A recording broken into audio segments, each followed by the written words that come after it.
NASA's TESS and Spitzer missions just discovered a strange sight, maybe the first example of a giant world orbiting extremely close to a small, dead star.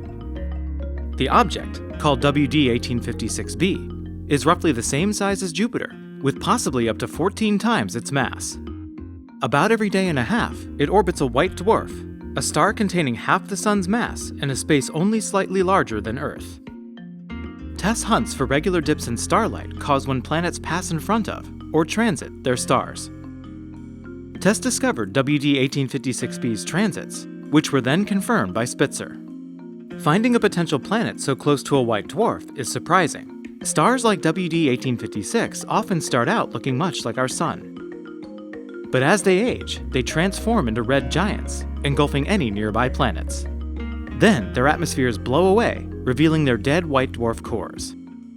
So, WD 1856b likely formed much farther away from its star.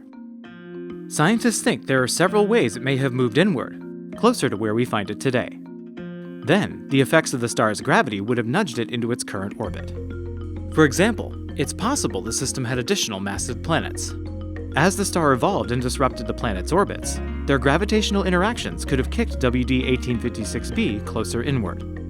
Although the possible planet orbits the white dwarf, there are two other small, distant stars in the system. Perhaps their combined gravitational influence could have altered its orbit over time. Or perhaps a massive object from deep space, such as another star, could have thrown the entire system into disarray.